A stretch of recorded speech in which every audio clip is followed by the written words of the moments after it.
When I think about trilogies, and I mean good trilogies, Scream is always at the top of that list. And growing up, I always was obsessed with Scream. It had drama, it had comedy, it had horror, it had fourth wall breaking. It was literally a all-in-one for me. And now watching it with adult eyes, it still holds up. So let's get into it. I'm Jacon Milan, and this is Watching Movies with Adult Eyes, where we take a look at movies that we watched growing up and see if they still hold up when we watch it with adult eyes. So let's get right into it.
Okay, so hey guys, hey boo, hey, I'm Jacon Milan, and this is the first episode of Watching with Adult Eyes, something that I've had an idea about for a long time now, but didn't know how I really want to go about it. But I thought, why not put the first episode during spooky season, Halloween season, because everybody loves a good horror movie, a good scary movie, a good scare. So we're going to do the Scream series first, and we're going to try to do Halloween, Texas Chainsaw Massacre. We're going to try to do it all, child. But first, we're going to start off with Scream 1. Now, Scream 1 had me in a chokehold as a kid. And to this day, really, I've never seen an opening this chilling. Dial someone else, okay?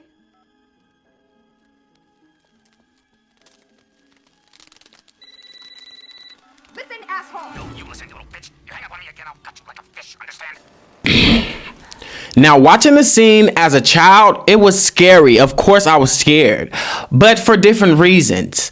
And watching it as an adult, it was terrifying, like fear, like total fear when you really watch it as an adult and get into it. Like I said, watching this with adult eyes, you tend to have different fears from watching it. I also always love the aesthetic of this movie. Like, I love the kitchen, the home. I feel like this was the perfect setting to have a scary scene like this. There's so many walkways and doorways and windows and openings. So I always appreciated that. Also, this was just something that was just, new to the horror scene. I wanted to add that. People were so shocked that, Drew Barrymore was unalived in the first 12 to 14 minutes in the movie, because in the previews, it made it seem like she was the star of the movie. And I didn't know that until I went back and did a little digging years back. But that shocked me. And now that's like a trope in the movie, if you notice. Side note, if somebody's playing on my phone, I'm immediately calling the police, especially if I'm in the middle of nowhere. You might as well get to stepping police right now, because I don't know if this is a game or not. So I'm going to need y'all to be on your way here. I don't have time to wait and see how this plans out. That's just me. I'm calling my boyfriend, because where is he at? Oh, yeah. Then boom, her boyfriend is tied up on the patio. Before we get to that, I always loved the phone conversation, the back and forth between Casey, aka Drew Barrymore, and Ghostface. I just felt like it built tension. As an adult, you appreciate more of things, I guess, and I appreciated the conversation building to tension. If you ever saw When a Stranger Calls, it kind of reminded me of that. It built the tension up, so you ready for the big reveal. So we move on, and after building the tension and flirting a little bit on the phone, because no shade, Ghostface's voice is kind of sexy. Favorite scary movie? I don't know. You have to have a favorite. What comes to mind? Halloween. You know, the one with the guy in the white mask who walks around and stalks babysitters? Yeah. He do kind of got like a soothing, sexy voice, but also he might come and unalive me later. You know, it's a little bit of mix of sexy and danger. But anyway, they're on the phone and it gets kind of awkward because he says, I want to know who I'm looking at. Why do you want to know my name? I want to know who I'm looking at. What did you say? And I always feel like he did this on purpose to try to strike fear into her. So then she doesn't want to be on the phone no more. She's like, you know what? You playing a little bit too much for me. I holla. And this is when it gets taken up a notch. I also want to talk about like the camera and the lighting and everything in this movie. I'm just obsessed. I've just always been obsessed with this movie. Like her running back and forth to make sure the doors were locked and the windows and all that. It just always got me. It just always got me. So anyway, excuse me. I just be appreciating the little things now with adult eyes. Okay, let's get into it. So now let's get to the trivia game. And at first she doesn't want to play the trivia game, but then the curtain is revealed and her boyfriend is on the patio tied up, beat and bruised. So what is she gonna do? She gonna play for the lover. Of course she's gonna play. Now, Ghostface always gave me Gemini vibes. Before I even knew who the killer was, Ghostface always gives me Gemini vibes. Because the Friday the 13th game was nothing but Gemini vibes, trickery, gaslighting, and manipulation. Because I can quite literally remember watching this as a kid and hearing that question and immediately thinking Jason, because Friday the 13th was one of my faves. And I was like, no, he's wrong. Oh, he's wrong. But it was the mama in the first movie.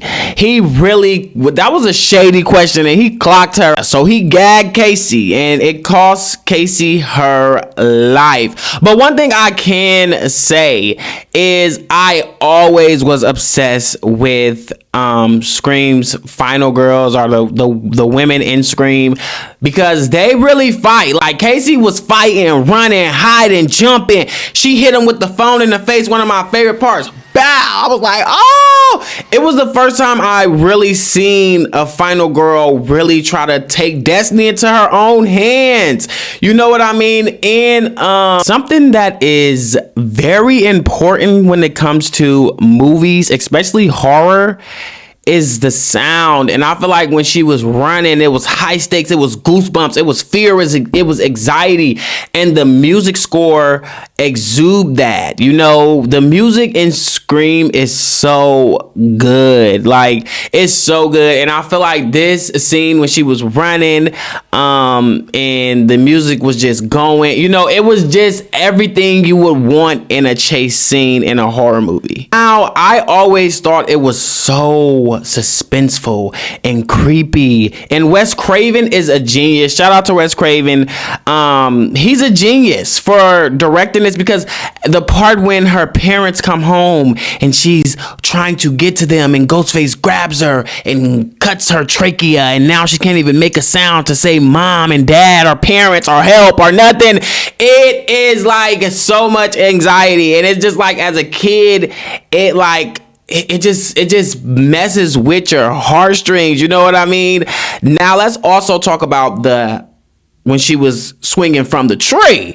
Okay, now as a kid, traumatizing. As an adult, that wig was a mess, honey. They could have did better with that wig. No shade. As an adult watching it looked very that dummy and wig was a mess, child. Wrong way, shit. She looked bad, and no way of what you they can do about it. It was a mess, honey. That's all I got. I can laugh about it now, but at the time, that was one of the most scariest things that I ever seen. But rewatching it, I just want the comb Casey head so bad. And rewatching this, now I don't have kids, but I have younger siblings, nieces, nephews, you know, all of that good stuff, little cousins. And watching it and thinking from the parents' perspective, coming in, your house is smoking, there's glass broke, things are turned over, you're looking for your daughter. And you hear her on the phone, you literally hear her getting unalived and you cannot help her. Like I said, it was so chilling for Casey's parents to be walking up those stairs to their home. She's feeling like she's made it home and she walks up to her parents and she didn't make it. That's chilling to think about that. Like, I just always felt like that was one of the most creepiest overlooked things that some people just overlook. That was a creepy scene. No, your daughter is literally gone. It's just feet away and you can't save her. It's really sad. That's one of the darkest, most gut-wrenching scenes in horror to me because it feels so real. This opening was the opening of all openings, okay? Nobody is going to top this. And we ain't even got into the story yet. But I do want to add that this really Scream was revolutionary for the 90s. You know what I mean? This made people fall back in love with horror. And I wish we could get another slasher movie that's going to make people fall in love with horror, because I feel like all we get now is ghost movies and spirits and the devil. And I'm really tired of it. Can we just get a man in a mask that just then lost his mind? Now enter Sidney Presscott, my favorite final girl besides Lori, okay? Sidney is the final girl of all final girls, okay? She put the final girls on for my generation. Smart, tough, and always ready to thump when it comes down to Ghostface. She was never scared. Never scared. I always loved that about Sidney. She was never scared, okay? Her boyfriend, Billy, watching this with adult eyes, he gave Ted Bundy / Dahmer vibes the whole time. Major red flags everywhere. I don't see how Sidney didn't see it. You know, even him coming to her window and saying, like, I just watched The Exorcist and I thought of you. That would have made me go like, okay, my intuition would have been screaming like, what does that mean? Sidney wasn't nosy enough for me, okay? She had to be like a Pisces, you know what I mean? Like a love-struck Pisces. She just wanted love. And like I said, watching this with adult eyes, Sidney was not nosy enough for me, because like I said, if she was nosy, and you need to be nosy too, ladies out there, be nosy, because it gets you results. Because if she was nosy enough, she would have knew that Billy's mama, or I'm sorry, Billy's daddy had sex with her mama, had an affair with her mama, and made his mama run away. Okay, then she would have knew that. She wasn't nosy enough for me. And watching with adult eyes, that's wild. That's wild that Sidney didn't know that, because the whole town knew all of Sidney mama's business. Her own best friend even knew Sidney mama business, but Sidney don't know Sidney mama business. Now, let's take a quick detour to my girl, Gale Weathers. Okay, watching with adult eyes, I realized Gale Weathers was really that girl. Gale wasn't just messy, she was that girl, okay? The suits was hidden, the hair was there, the makeup was beach out. She was a boss girl, boss woman before boss girl, boss woman was even coined a term. Give Gale her 10s, because she was gonna get the scoop, and she even took a slap from Sidney herself to get the scoop, honey. These new YouTubers could never be Gale Weathers. Listen, I know this is early, but Gale and Dewey is my favorite horror couple. They is iconic.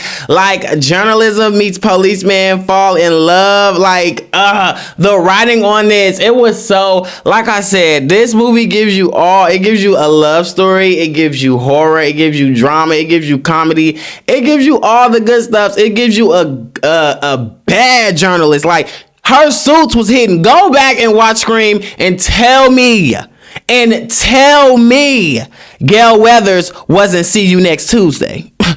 Period. Watching this with adult eyes when they go to school and they talking about the unaliving of Casey and all of that, when they sitting at the fountain and stuff, it kind of gives who the killers are. No shade. It really do. If you really paying attention to the conversation and what they're saying in the conversation, you really know. But as a kid, as a young adult, you kind of confused if you don't know that there's more than one killer. Spoiler alert, if you never seen Scream, there's more than one killer.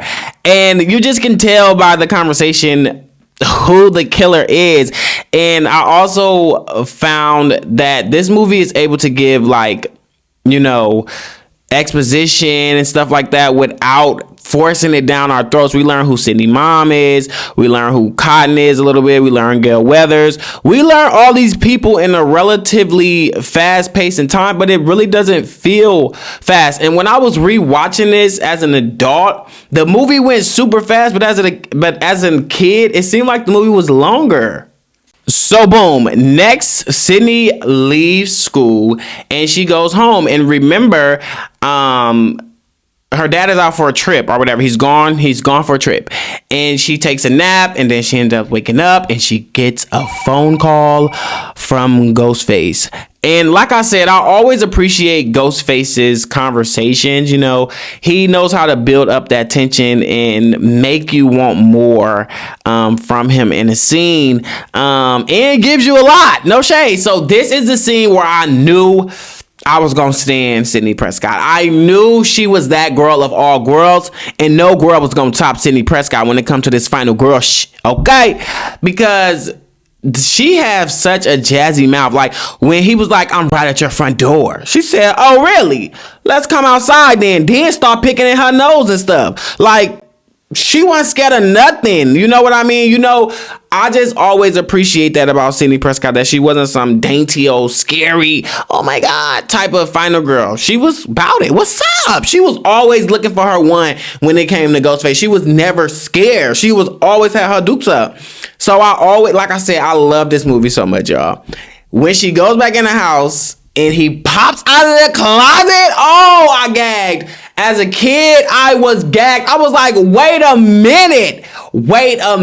Michael Myers ain't never been on this type of depravity. So then they start fighting. And you know what's always been funny to me about Scream franchises? It is like the killer is so real because he's so uncoordinated and clumsy. It gives teenagers trying to unalive other teenagers. Like, but anyway, I always liked it, this scene when they run up the stairs, because she was just talking all that smack on the phone, talking some, I don't care for scary movies because I ain't no dumb blind that's gonna run up the stairs when the killer coming, when I should be running out the front door. Girl, you ran right up them stairs, locked yourself in the room. And it was always so cute, so 90s. It was so nostalgic when she typed in help from 911 on her laptop. I've never seen nobody ever do that before. Was that like a real thing in the 90s? I was born 1995, so I didn't really get to enjoy the 90s like I would like. But was that a real thing? You could contact the police through internet, like through a chat site or whatever she was doing. I loved how she locked her door, double locked it with her closet. That's so cute. And it's so funny because I grew up in a house that was like that. And thank you, shout out Sidney Presscott, because you made sure I had a lock on my door. I used to use my closet to lock my door. I literally learned that from Scream. But anyway, as she's calling for help, her boyfriend comes out of nowhere. So she runs to her boyfriend, hugs him or whatever the case may be, and then stuff starts dropping out of his pocket that literally points to him being the killer. Okay, this is like, I don't know what they was going for right here. Was they trying to trick us, play mind games? As an adult, I was just like, he's the killer. Hands down, he's the killer. And he had a cell phone and something else. I can't remember what else he had, but he had something else. So then she runs like a maniac out the house. And then Dewey, goofy goober ass, he... Dewey is so cute and so ditzy, okay? Like, he got the mask at the front door. When she ran, imagine that. Imagine you just got almost unalived by this person in this mask, and then the police got the mask at the front door. For what? For what? So anyway, Dewey comes save her. They obviously think that her boyfriend is the unaliver. take him to jail, as he should be. That's where they should have kept him at. So then after that, we get the iconic Gale scene where she's running up to Sidney and she wants to scoop, and she asks Sidney an inappropriate question, or she says something inappropriate to Sidney, and Sidney, bow! What up? Sidney ain't never been scared of nobody. For her to be a teenager and always ready to rock and roll, and to be from like a upper class teenager, she had a lot of anger. I think it's from like, watching this with adult eyes, she had a lot of anger from, like her mom passing away and her dad never being there around because he's always on business trips. Her boyfriend constantly wanting some of her good stuff. And on top of that, what she don't know is her boyfriend is trying to unalive her. It's crazy when you really think about it. It's crazy. So she ends up staying at her friend Tatum's house, and she ends up getting a call from the killer, which, watching with adult eyes, this is really funny. This is really good to do this while her boyfriend is in jail, which as a kid, I literally forgot that her boyfriend was in jail. So I just thought it was him. He got out on bail. Like my daddy used to back in the day. He out on bail and he's still terrorizing the city. That's all I was thinking as a kid. But as an adult watching this was really smart to do and throw you off. So you don't really think it's him. You don't really think it's two killers. So you don't really think it's him, I guess. So then or whatever, we get to the next day and Billy is out and Sidney's at school and Billy's at school. So she's asking around like how Billy feel, and the other killer talking about how would you feel if his girlfriend accused you, if your boyfriend or girlfriend accused you of that. And of course they gaslighting her, and we're gonna get back to that, but then they end up bumping into each other in the hallway, Billy and Sidney. And again, the gaslighting starts because obviously watching this with adult eyes, you've probably already seen this, and he is the unaliver. So he's gaslighting her, trying to pump her up, and love bombing her whole time. And then we get one of my... I just want to add this. This scene was literally one of the most awkwardest scenes. As a kid, I was just like, what is the point of this? Like, as a kid and as an adult, I was just like, what is the point of this? They could have reunited them in a better way. And I feel like this didn't even really truly reunite them because they end up reuniting for real during the party. So maybe this was just... I don't know.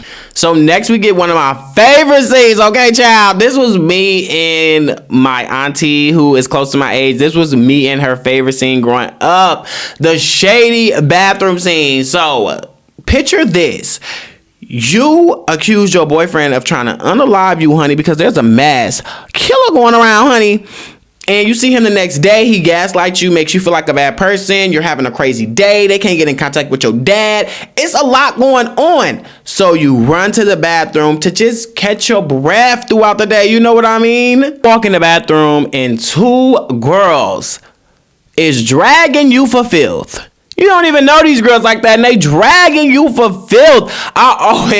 You know what? This always make me think about white girls need to get back in their white girl energy. For attention, the girl has some serious issues.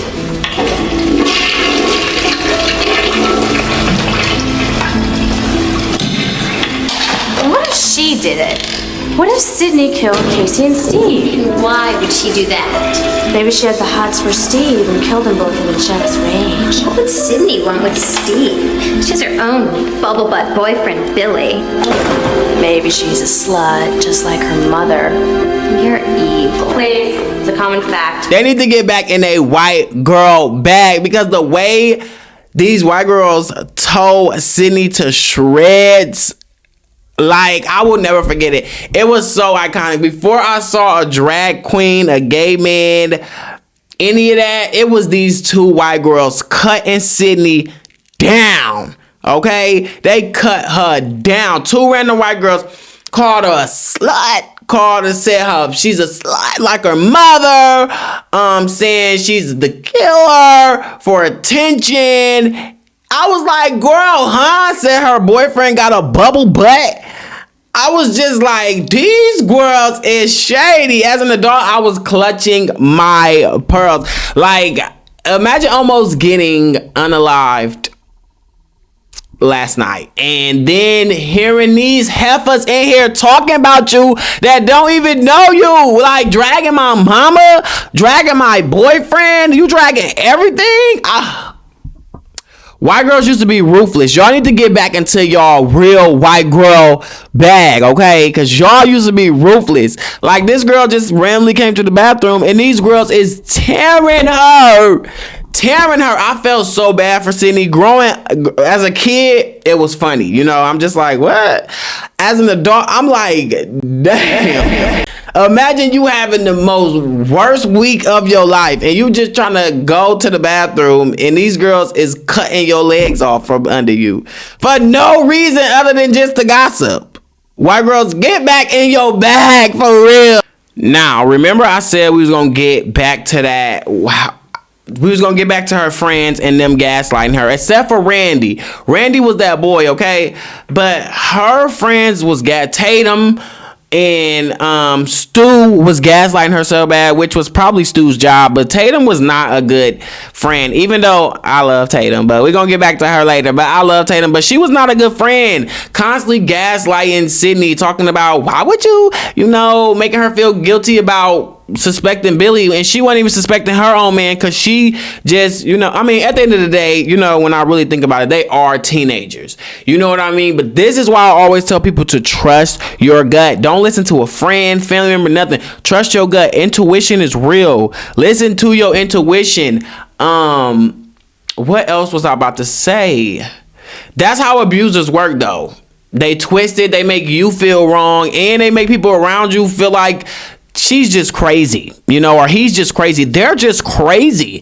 That's why they're gaslighting you, and you need to listen to your gut always. I just feel like that was a good message throughout this movie. Listen to your mind, listen to your gut. You not crazy, okay? Now, let's talk about Randy, because Randy, he's a movie nerd that knows everything and every way to survive in a horror movie series. You know what I mean? I always liked it, Randy.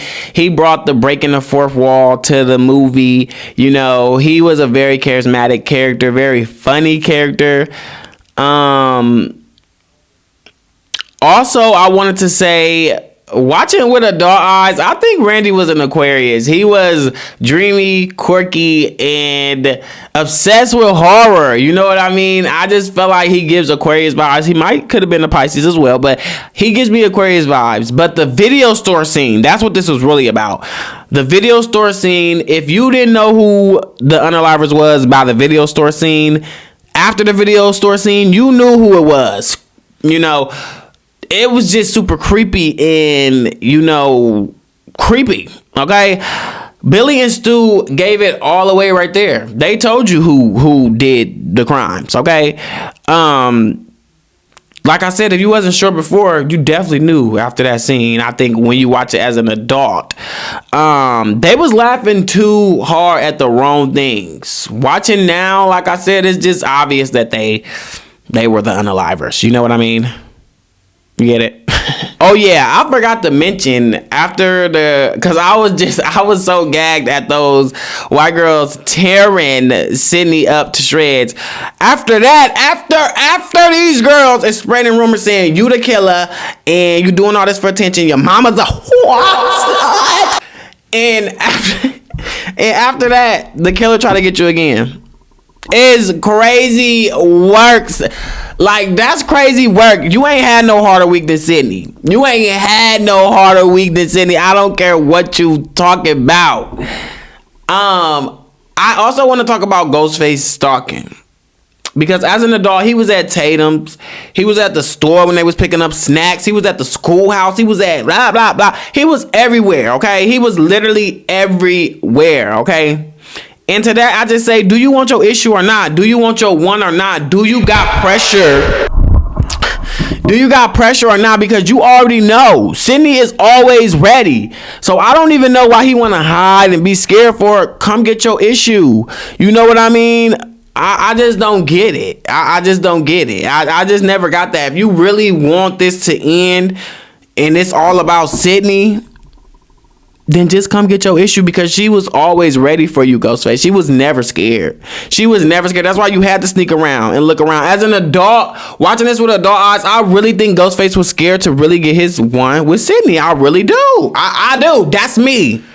So then we get to the party, which, let's be real, why are y'all throwing a party when there's literally a psychopath on the loose? I mean, smooth brains. But that was a perfect segue, because after that, that's how Wes Craven is such a good director, and the person who wrote it, I forgot his name, but he wrote Dawson's Creek as well. But the person who wrote this was so smart to, I forgot, the principal did get unalived, and you got to see a little Freddy Krueger nod in the movie, because you know Wes Craven also made Freddy Krueger, directed Freddy Krueger or whatever. So then they use that to get, as a kid, I was like, okay, this party, is he just gonna start just going crazy on everybody? Is this the real finale of finales? But as an adult, that was so funny for Ghostface to hang the principal up on the goalpost or whatever, and make all the kids want to go see it or whatever. That was smart to get everybody out the party that needed to get out the party, which I don't know why. Sometimes if you look too deep into a movie, it just won't make sense. But anyway, let's move on. And I may be telling this stuff out of order because I just watched it, and I'm honestly trying to look at my notes to remember what I want to talk about, because it'd be so much I want to talk about, but I'm doing the whole series. So make sure you like, share, and comment, y'all, because I'm gonna do the whole series and talk about everything. I love this series. So let's cue Randy's survival speech, how to survive a horror movie. It's so meta. I always love that speech. And let's talk about what's next on the docket that I want to talk about. Let's talk about Tatum's death. Okay, I feel like, first of all, Tatum should have lived. Okay, like I said, she was not the best of friends. She give me like Aries vibe. You know, she give me like an Aries vibe. You know, she's a bad bee, you know, but she ain't the best of a friend. You know, she'll give you a vibe, an aesthetic, maybe a Libra too. You know, she got the looks, you know, she get the boys, but it ain't like, you know, you my friend and all, but girl, your mom used to sleep around. Let's really not do this. You acting delusional, Sidney. Like when she told Sidney that on the balcony, told her, girl, you don't believe your mom used to sleep around, girl. The town knows. That's why I said, if Tatum was nosy enough to figure it out, Sidney, you should have been able to figure it out. Unaliving scene in the garage is one of the most memorable death scenes in Scream to me. I mean, her outfit alone was so, it ate down. Shout out to Tatum. But also this scene was just, she was just so see you next Tuesday in this. And like I said, Tatum should have been a legacy character to me. She would have brought so much to the movie. Her personality was big, and we didn't even get a lot of her. You know what I mean? That girl was throwing bottles. She hit him with the door of the refrigerator. She was scrapping. She definitely was Sidney friend. Already know no girls wanted nothing to do with them. Didn't no girls want they ones with Sidney and Tatum. No girls wanted it with them in that town. Period. Already know they was that girls. If you want it, what's up? You want your one? I know Tatum and Sidney was gonna give it to you. Period. They was beating up man they age. So they definitely, the girls wasn't hanging with them. As much as I love Tatum, watching this with adult eyes, I can tell, you know, her brain was still a little smooth. Because why would you even try to go through the dog door? I know your waist was snatched, honey. You was looking real tiny. Back was real small. But still, girl, dog door. I know adrenaline was pumping, anxiety was rushing. But you gotta have a better, what they call that? Reflex. You in a garage, girl, your boyfriend garage at that. You should know where stuff is at, honey. Okay, you should have grabbed a shovel. You should have grabbed something, a bat, something, and just fought your way up out of there, honey. You would have just had to do that. Knock him out. Sidney done it so many times. I just wish they would have let Tatum fight and live. And I just love Tatum, but still her death was legendary, okay? She deserved to be part of the legacy, like I said. R.I.P. Tatum, you were that girl, honey. Now let's get messy. Because like I said, Scream brings the drama, honey. It brings the drama, okay? And I always love the whodunit feel of it. You know what I mean? Scream brings the drama in all aspects to me. But let's get messy, okay? Sidney took her a couple shots, couple drinks, feeling real good, feeling her jush. Feeling it. She's feeling it. The Deuce got her ready to do what you say. So she's feeling really good, honey. Tron gotta go, honey. Goose gotta lose, honey. And she looking for Billy. She finds Bill, baby. She finds her good old Billy boy.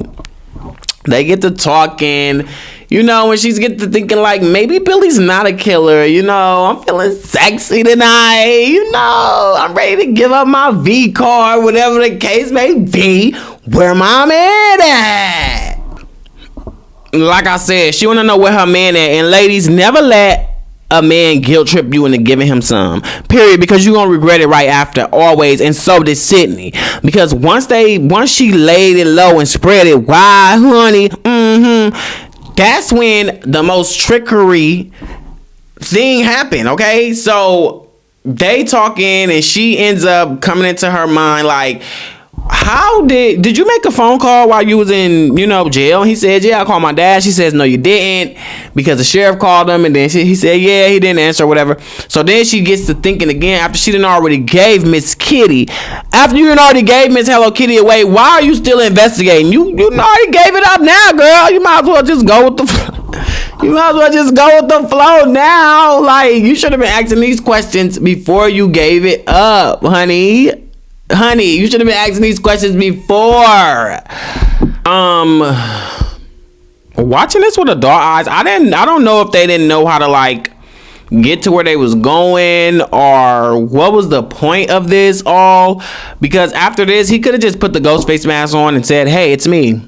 Because after you already got what you wanted, which was her V card, to basically, I don't know, to embarrass her or whatever the case may be. I don't know. This was some deep stuff, okay? So after you got her V card, you still want to act like you not the killer to throw her off. I just did not get that. That had to be just for the audience. Like literally, that watching this as an adult, I was just like, what? This has to be for the audience, because this makes no sense for the character. Like, I already got everything that I wanted out of the situation. Now it's time for the big reveal, I would think.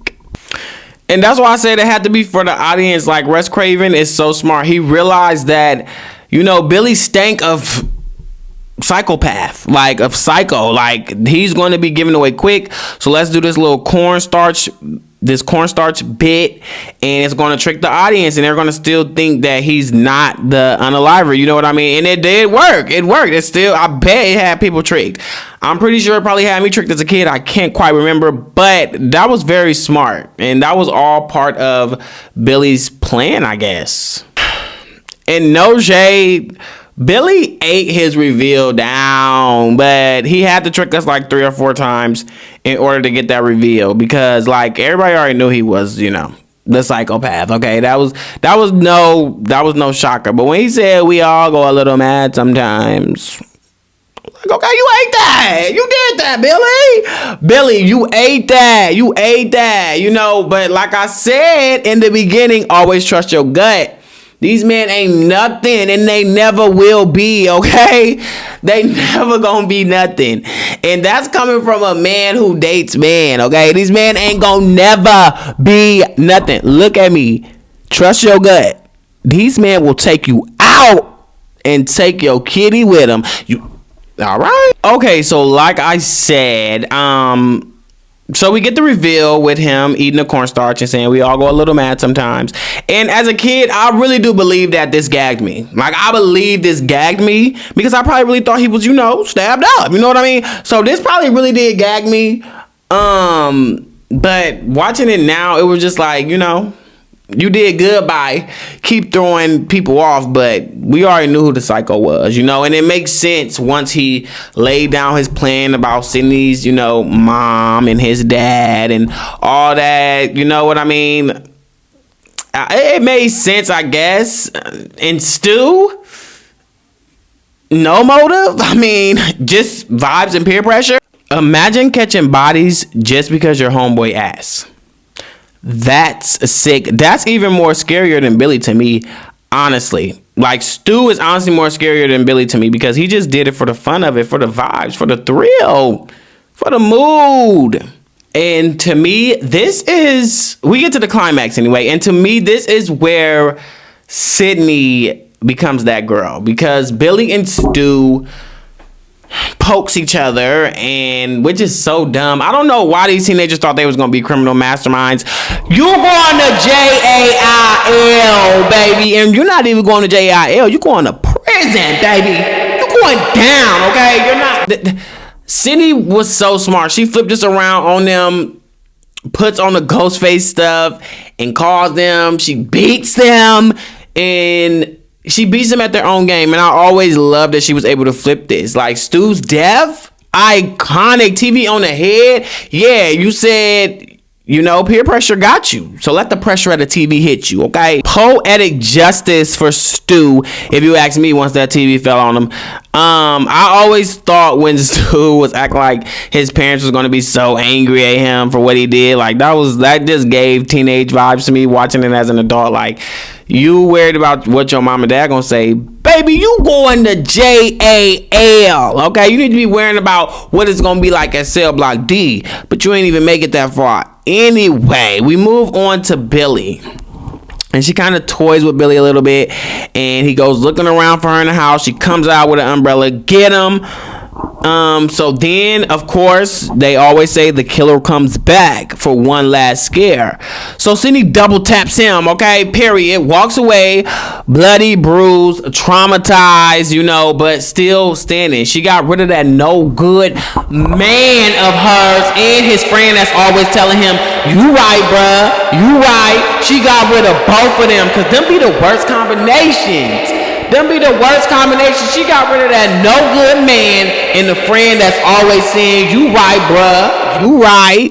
Get him out of here. Oh, yeah. And Gale and my boy Dewey survived. Randy survived. Whatever. Spoilers. This movie, you should have already seen it. But if you haven't, I'm sorry. You know what I mean? But that was my Scream 1 review. Okay? Through adult eyes. That's just how I seen it, through adult eyes. I'm going to do Scream 2, Scream 3, all of the Screams. It wasn't just a slasher. You know what I mean? It was a commentary on horror. It was a commentary on media, on being toxic, on toxic boyfriends, on small town gossip. Ghostface wasn't a supernatural killer that could just come back and get ya. You know what I mean? He was, some dusty white boys with anger and mommy issues. You know what I mean? And that's more realistic than anything. You know what I mean? That's more scarier than anything, because that can really happen. We seen what happens when dusty white boys with mommy issues get weapons. Yeah? But more importantly, Sidney Presscott proved that she's that girl, Gale proved that she is that boss girl. And Tatum was see you next Tuesday. And she will be see you next Tuesday forever. If you want me to keep breaking down the Scream series, and you want to do it with the dark eyes, like, comment, share on the video, tell me your favorite scene, your favorite part of Scream 1, what's your favorite Scream movie, you know what I mean? I want to know all about it. Let's talk about it. Thank you guys for watching. I'm Jacon Milan, and I'll definitely see you in the next video. Make sure y'all watch Screams, because the next one will be Scream 2, but I want y'all to watch all of them to re-jog your memory, and we'll be getting into some things. I'll see you in the next video, boo. I'll holla. Thank you for watching with the dark eyes, episode 1. Love y'all. Make sure y'all subscribe.